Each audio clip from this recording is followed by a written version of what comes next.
আমি জয় চৌধুরী, চলচ্চিত্র অভিনেতা। আমি রোমানানি, চলচ্চিত্র অভিনেত্রী। খুব ভালো আছি আল্লাহর রহমতে। আজকের দিনটার জন্য অনেক বেশি ভালো আছি। আলহামদুলিল্লাহ, খুব ভালো। দুইজনে বলতে গেলে আমার হচ্ছে রিলিজ হবে আশা করছি মার্চের 23 তারিখে একটা প্ল্যানিং আছে আমাদের প্রডিউসার ইয়ে থেকে প্ল্যানিং আছে 23 তারিখে যাব। মুভিটার নাম হচ্ছে ভালোবাসি কত বোঝাবো কেমনে। নামটা অনেক রোমান্টিক, বাট গল্পটা আসলে ততটা রোমান্টিক না, একটু অ্যাকশন ধর্মী মুভিটা আর কি।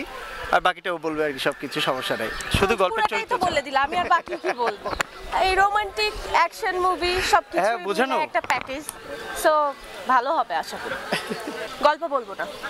আমার চরিত্র হচ্ছে গল্পে খুব চঞ্চল একটা মেয়ে, গ্রামের, কিন্তু খুব স্মার্ট। গ্রামের মেয়েরা চঞ্চল এবং কতটুকু স্মার্ট হতে পারে এই ছবিতে আসলে আমার ডিরেক্টর দেখানোর ট্রাই করেছে। আশা করি সবার ভালো লাগবে আমার ক্যারেক্টারটা। তুমি বলো। আমার হয়তো আপনারা লাস্ট আমার মুভিটা ছিল 15 ডিসেম্বরের অন্তর্জালা, ওইটা হয়তো অনেকে দেখেছেন। ওটাতে আমার ক্যারেক্টারটা একটু অন্য টাইপের ক্যারেক্টার ছিল, সেমটা একটা রিভেঞ্জ একটা ক্যারেক্টার আমার এখন এই আমরা মার্চে রিলিজ হতে যাচ্ছে ভালোবাসি কত বোঝাবো কেমন এই সিনেমাতে। ওটাতে যেমন দেখছেন একটু দুষ্টু, একটু অ্যাকশন টাইপের ক্যারেক্টার, একটু রাগী, একটু বদমেজাজি, সেমটাই এখানে একটু শিক্ষিত রাগী বদমেজাজি, এরকম কিছু একটা বুয়েটের একটা ছেলে একটা সমাজকে যখন একটা অন্ধকার জগৎ যখন ধ্বংস করতে যায়, তখন ওই সমাজটাকে কীভাবে আবার রিকভারি করা যায়, একটা ছেলে কতটা কষ্ট করতে পারে, তার জন্য তার কতটা পরিশ্রম করতে পারে, সব কিছু মিলাই আর কি একটা ক্যারেক্টার আর কি, যতটা বিল্ড আপ করা যায়। হলে যেয়ে দেখবে সবাই। সিনেমাতে আমাদের গান আছে টোটাল 6টা। দর্শকদের একটা কথা বলবো, আমাদের গল্পটা তো সবাই বলি আমাদের গল্পই বেস্ট, আমাদের গল্পই বেস্ট। আসলে গল্পটার ধারণাটা পরে দিই, ওটা দর্শকরা চুজ করে নিবে আসলে কি। বাট আমরা অ্যাকশন কিছু কাজ করেছি আমাদের সিনেমাতে। হ্যাঁ না, করতে পারি না। এই মুভিটা দেখবে এই কারণেই, আমি বলবো না যে সব ছবির মতো বা কিছু এরকম না। এই মুভিটা দেখবে যে এই মুভিটার ভিতরে সব ধরনের, আমি গান সম্পর্কে বলি যে আমাদের এই মুভিটার গান যে 6টা আছে, একটা গানের সাথে একটা গান মিলাতে পারবে না, মানে টোটালি একটা থেকে একটা ডিফারেন্ট। আর গল্প যেটা বলবো, গতানুগতিক যে গল্পগুলো হচ্ছে যে দুই ফ্যামিলি ড্রামা, তারপরে প্রেম ভালোবাসা, এইগুলো নিয়ে, বাট আমাদের গল্পটা একটু ভিন্ন ধরনের। সো আমার মনে হয় যে যদি আলাদা কোনো টেস্ট পায় দর্শক, তো আমার মনে হয় যে হলে যে অবশ্যই দেখবে। আর আরেকটা বিষয় যেটা, সেটা হচ্ছে আমরা কিছু গ্রিন স্ক্রিনে কাজ করেছি। আমাদের যিনি গ্রিন স্ক্রিন যিনি এডিটর, উনি তেলেগু থেকে, ওনাকে স্টাডি করে নিয়ে আসছে মনোহর হোসেন দীপজল সাহেব। ওনাকে দিয়েই আমরা আমাদের মুভির এনক্লামেন্স ফাইটটা করেছি গ্রিনে, পুরো টোটালটা গ্রিনে করেছি, 2টা সং করেছি গ্রিনে। এটা একটা নতুন কিছু একটা হয়তো পেতে পারে যদি আমরা ফাইনালি আউটপুটটা দিতে পারি আর কি, এরকম কিছু আর কি।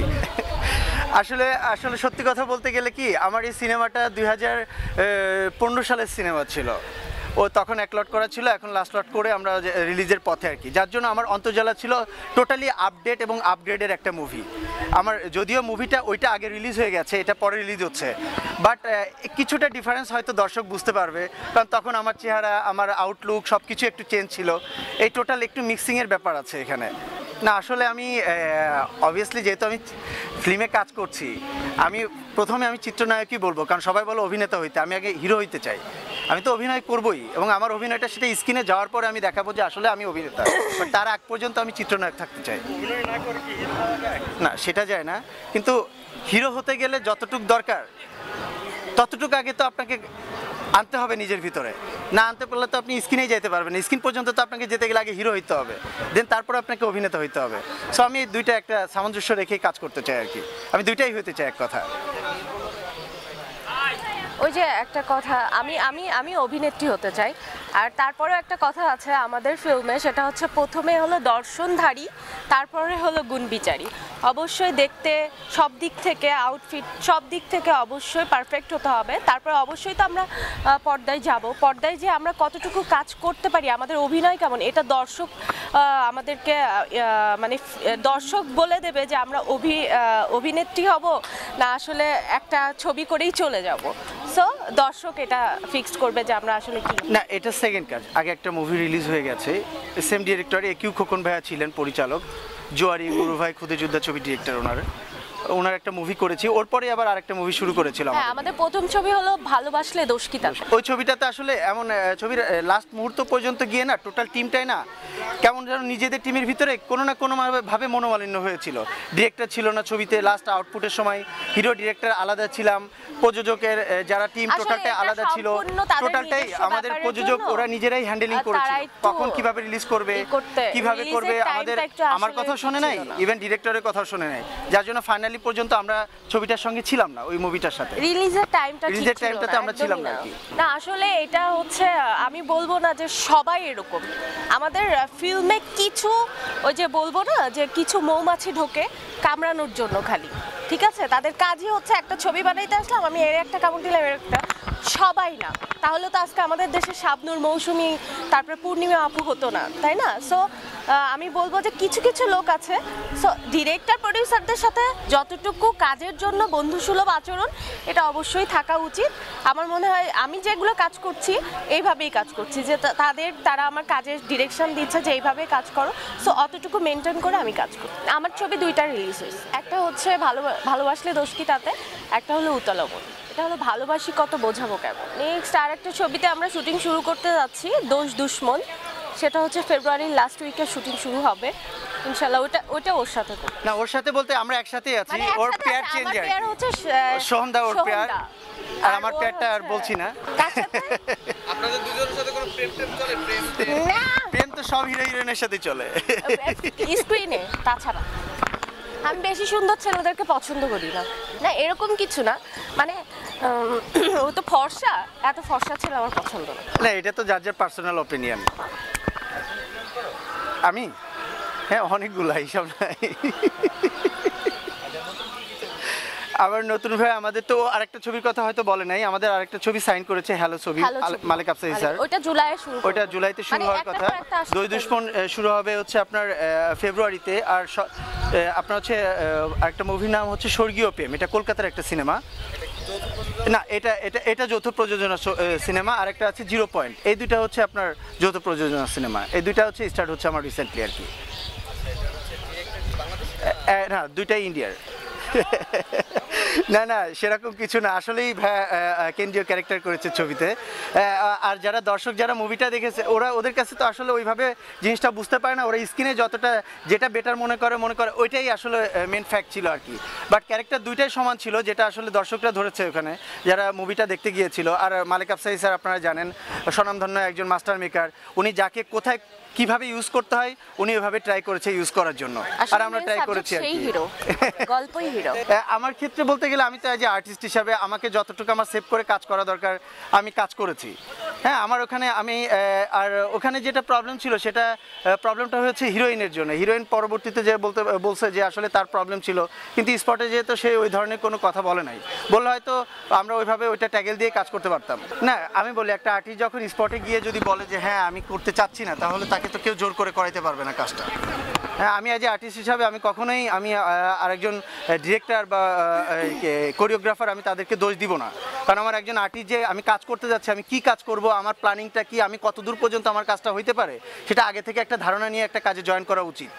আমি আগে থেকে জিজ্ঞেস করে নিতাম ভাই আমার ছবিতে কি কি গান আছে, আমি কি টাইপের ড্রেস পরতে পারি, আমি কিন্তু এই টাইপের ড্রেস পরতে পারবো না, তাহলে প্রথমেই যদি এটা ক্লিয়ার করা থাকতো তাহলে হয়তো এই প্রবলেমগুলো এখন হতো না। আচ্ছা, ব্যক্তিগতভাবে তো খুনসুটি ওটা আমাদের ওইটা আলাদা ব্যাপার, বাট অন্তর্জালা দেখার পরে আমার আসলে আমি জানতাম না যে এত ভালো অ্যাক্টিং, মানে বিগত যে ছবিগুলো হয়েছে সো ওইভাবে আমি অ্যাক্টিংটা দেখি নাই।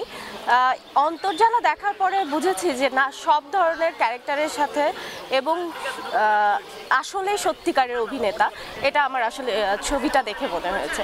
আমার প্রথম ছবি ছিল এক জবান, মনোয়ার হোসেন দীপজল সাহেবের, উনি আমাকে ফিল্মে ইন্ট্রোডিউস করিয়েছে। এফআই মানিক স্যারকে দিয়ে প্রথম সিনেমাটা বানিয়েছিল এক জবান। না, এরপরে স্যারের আর কোনো ছবিতে কাজ করা হয়নি, বাট আমার ভালো সিনেমার ভিতরে এরপরে ছিল আমার হিটম্যানটা ছিল, চিনি বিবি ছিল, আজব প্রেম ছিল, এগুলো মোটামুটি আলোচনায় আসছিলাম আমার সিনেমাগুলোতে। কথা চলছে, মানিক স্যারের সাথে রেগুলার যোগাযোগ আছে, উনি আমাকে নিয়ে প্ল্যানও করতেছে, স্ক্রিপ্ট নিয়ে বসারও কথা রয়েছে, দেখা যাক আল্লাহ ভরসা কী হয়। আমি আসলে আমি যখন স্ক্রিনে আসছি বা আমি যখন ফিল্মে আসছি তখন আমি একজন মানুষকে খুব বেশি মিস করি। আমাদের প্রিয় অভিনেতা সালমান শাহ ভাইয়াকে আমি অনেক বেশি মিস করি। প্রত্যেকটা ক্ষেত্রে আমি অনেক বেশি মিস করি। আমি চাই আমাদের কোনো জুনিয়র বা আমার কোনো আপকামিং যদি কখনো কোনো আর্টিস্ট আসে সে যেন আমাকে এইভাবে মিস করে, আমি এটাই চাই, আর কিছু না। হিরো না হলে আমি ক্রিকেটার হতাম। হ্যাঁ, ক্রিকেট খেলি আমি এখনও রেগুলার ক্রিকেট খেলি। আমি হচ্ছে অলরাউন্ডার ছিলাম। আমার ফেভারিট বলার ছিল হচ্ছে আপনার ব্রেটলি, আর ব্যাটসম্যান ছিল আমার হচ্ছে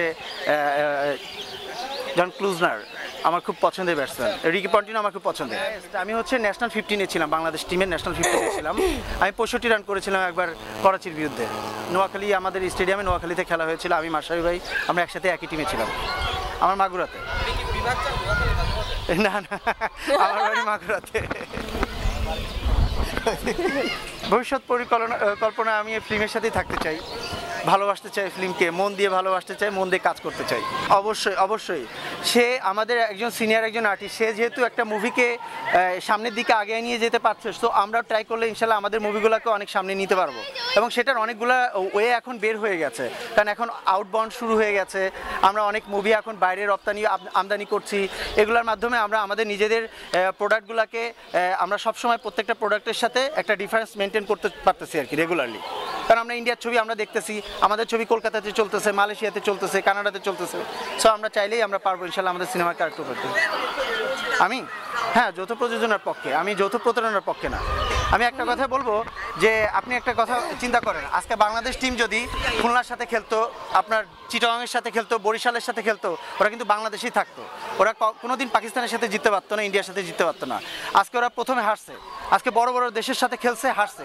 আমাদের সেম কাজটা করতে হবে, আমাদের বড় বড় ছবির সাথে আমাদের কম্পিটিশন দিতে হবে, নাহলে আমাদের ইন্ডাস্ট্রি ভালো হবে না। একদম ভুল কথা, অবশ্যই টেকনিশিয়ান আছে, সবার অনেক, আমাদের টোটালি টেকনিশিয়ান টিমের অবদানে প্রত্যেকটা আর্টিস্টের, বাংলাদেশের যতগুলো আর্টিস্ট এই পর্যন্ত বিল্ড হয়েছে প্রত্যেকটা আর্টিস্টের এটা তাদের উপরেই টোটাল নির্ভর করে বিল্ড হয়েছে। না আসলে কি, সেইখানে আমি ছাড়াও আমার আরও সিনিয়র অনেক আর্টিস্টরা ছিলেন।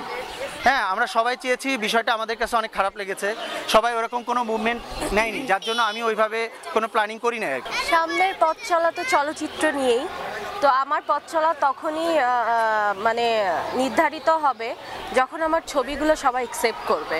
আসলে আমি চাইলেই তো আর হবে না যে আমি থাকবো কি থাকবো না, এটা সম্পূর্ণ দর্শকের উপরে নির্ভর করবে। তবে হ্যাঁ, আমি ভালো কাজ করার ট্রাই করব, আর ভালো ভালো কাজ সবাইকে উপহার দেওয়ার ট্রাই করব, আর বাকিটা সম্পূর্ণ দর্শকের উপরে। যদি তারা চায় অবশ্যই আমি থাকবো। না, এটা কখনো করি নাই, এখন এটা মাথায় নাই, ফিল্মই মাথার ভিতরে। আসলে এখন হলো মাথার ভিতরেই হচ্ছে ফিল্মের বাইরে আর কিছু চিন্তা করি না এখন আপাতত। তবে হ্যাঁ, যদি ভালো কোনো কাজ আসে অবশ্যই। আব্বু আম্মু আমরা 3 বোন, যশোর। এরকম ছোটবেলা থেকে আমি আসলে আমার মনে নাই ওইভাবে। তো আম্মু বলে কি যে আমি নাকি আম্মুর শাড়ি, ওড়না এটা জড়ায় জড়ায় ছোটবেলায় অনেক নাচতাম। তা আমি বলতাম যে আমি শাবনূর হব, আমি মৌসুমী হব, তো এরকম করে নাকি সবসময় নাচতাম। তো আম্মু বলে যে তুই যেটা ছোটবেলায় বলতি যে তুই শাবনূর হবি, মৌসুমী, তুই সেই লাইনেই গেছিস, তোর টার্গেটই তাই ছিল। আর এর জন্য আমি হচ্ছে যশোর উদিচি থেকে আমি নাচ শিখেছি। সো আমার মাথায় কিন্তু ফিল্ম ছিল না এরকম কোনো কিচ্ছু নাই।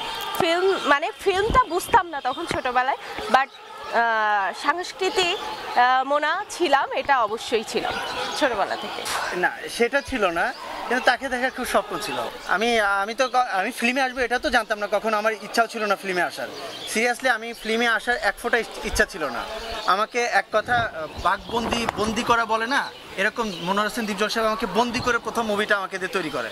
আমার ইচ্ছাও ছিল না, প্ল্যানিংও ছিল না, এবং হিরো যে হবো এটাও কখনো স্বপ্ন কল্পনা করতে পারিনি। হ্যাঁ, আমাকে জাস্ট বলছে যে জয় দুপুরবেলা একটা শুক্রবার আমারও বলছে দুপুরবেলা তুই আয়, আমরা একসাথে দুপুরে খাবার খাবো। এটা বলে আমাকে নিচে ওইখানে স্পটে নিচে নেওয়ার পরে আমাদের আরমান স্যারকে ফোন দিয়ে নিছে, মাসুম বাবু স্যার ফোন দিয়ে নিছে, এবং এফএম আলী স্যারকে ফোন দিয়ে নিছে, নিয়ে বলছে যে আমি নেক্সট মান্থে মুভি বানাবো জয় হিরো, আপনারা বলেন কি ও কি করবে কি না করবে। তার মাসুম বাবু স্যার এক কথা বলে যে হ্যাঁ ঠিক আছে ওই হিরো, তাহলে আমি প্র্যাকটিস শুরু করে দিই। ওই দিন যে আমাকে বন্দি করে প্র্যাকটিস শুরু করে দিল, 1 মাস কথা বলে 1 বছর ধরে আমাকে আটকে রাখলো ওখানে। পরে 1 বছর পরে যে আমাকে এক জমান ছবি রিলিজ করালো, এই রিলিজ করানোর শেষ আমিও ভাগছি ওইখান থেকে, ফিল্ম থেকে। 2013 সালে আমি ভেগে ইন্ডিয়াতে চলে যাই।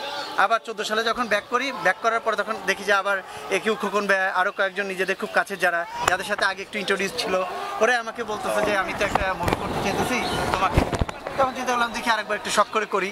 এই করতে করতে বাবু ভাই আর আমাদের ওয়াজিদ আলী সুমন ভাই দুইজনে একটা মুভির অফার দিল। আজব প্রেম আমার অনেক আগের মুভি ছিল। হ্যাঁ হ্যাঁ আমি যখন আবার ব্যাক করি তখন আবার আমাকে আব্দুল্লাহ জহির বাবু ভাইয়া আর ওয়াজিদ আলী সুমন ভাইয়া ধরলো যে একটা মুভি করবে, মুভির নাম আজব প্রেম। তা আজব প্রেম স্টার্ট করলাম, করতে করতে হিটম্যান শুরু করলাম ওয়াজিদ আলী সুমন ভাইয়ের। বাট আজব প্রেম থেকে গেল, হিটম্যান রিলিজ হয়ে গেল আর কি। এইভাবে আস্তে আস্তে আর কি টোটালি মানে অ্যাডজাস্ট করে নেওয়াটা আর কি যাকে বলে। আমার ছবিটা হচ্ছে, আমার তো ফিল্মে আসার খুব ইচ্ছা ছিল। আমি আগেই বলি আমার ফার্স্ট মুভি রিলিজ হয়নি, ওটা সম্পূর্ণ টোটালি কমপ্লিট হয়ে আছে, বাট ওটা এখনও রিলিজ হয়নি, মাহবুব ভাইয়ের ছবি। এটা হচ্ছে আমি যখন ফিল্মে আসার ইচ্ছা, আমি যশোর থেকে যখন ইন্টার কমপ্লিট করে ঢাকাতে আসি, তখন আমি আব্বুকে বললাম যে আব্বু আমি হচ্ছে ফটোশ্যুট করব। বলছে কেন তুমি ফটোশ্যুট করবো? তখন আমি বলছি যে এমনি করব, ফটোশ্যুট করব। তখন বলতেছে যে আমি ফিল্মে কাজ করব, মানে নাচ শিখছি তো, নাচটা কোথায় কাজে লাগানো যায় এর জন্য ফার্স্টেই চিন্তা ভাবনা ছিল ফিল্মে। তো বাসা থেকে সবাই না, একদমই না। পরে আব্বুর কাছে অনেক কান্নাকাটি করার পরে আব্বু বলল যে ওকে ঠিক আছে তুমি ফটোশ্যুট করো। মনে করছিল কি যে মাথায় এমনিতেই কি ঢুকছে, ফটোশ্যুট করার পরে সব ঠিক হয়ে যাবে। পরে আমি ফটোশ্যুট করলাম, করার পর যেখানে ফটোশ্যুট করছিলাম সেখানে যার কাছে ফটোশ্যুট করছিলাম সে আমার ছবিটা আমার ডিরেক্টরের কাছে দিয়েছিল, সেটা আমিও জানতাম না। মানে তখন আমার ডিরেক্টর হিরোইন খুঁজছিল তার ছবির জন্য। তো যখন তার কাছে যাই তো আমার ফোন নাম্বার নিয়ে সে আমাকে ফোন দেয়, দিয়ে বলে যে তুমি নির্মল? আমি বলছি হ্যাঁ। তো বলে যে আমার একটা ছবি যাবে, তুমি কি করবা? তো আমি তো পুরো আকাশ থেকে পড়লাম যে আমি তো এত তাড়াতাড়ি চিন্তা করি না, আমি জাস্ট একটা ফটোশ্যুট করছি। পরে সে আমার সাথে যোগাযোগ করে তার ফার্স্ট ছবি আড়ং, আমি সেই ছবিতে সাইনিং করি এবং সাথে সাথে কাজ। তো আড়ং ছবির মাধ্যমেই আমার ভালোবাসলে, ওই টেকনিশিয়ানদের কাছ থেকেই ভালোবাসলে দোষ কি তাতে, তারপরে ভালোবাসি কত বোঝাবো কেমনে উচালো মন, এগুলো কাজ করেছি। এই আর কি, মানে একটা থেকে একটা কাজ করা হয়ে এসেছে আমার। সবাই ভালো থাকবেন। মিডিয়া ভুবন 24কে অসংখ্য অসংখ্য ধন্যবাদ। আমাদের খুব পছন্দের একটা পোর্টাল এটা। আমরা সবসময় রেগুলারই এই পোর্টালের নিউজ শেয়ার করে থাকি এবং সবসময় সাথে থাকি। আপনারাও সাথে থাকবেন। আপনাদের সবাইকে অসংখ্য ধন্যবাদ। সবাইকে জানাই অনেক অনেক অনেক শুভেচ্ছা আর ভালোবাসা। আর মিডিয়া ভুবন 24.com-কে নিয়ে কি বলবো, এটা আসলে একটা আত্মার জিনিস।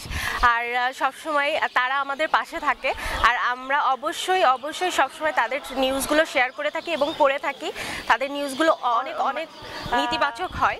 সো সবাই মিডিয়া ভুবন 24.com-এর সাথেই থাকবেন। আর সবাইকে অনেক অনেক শুভেচ্ছা ভালোবাসা।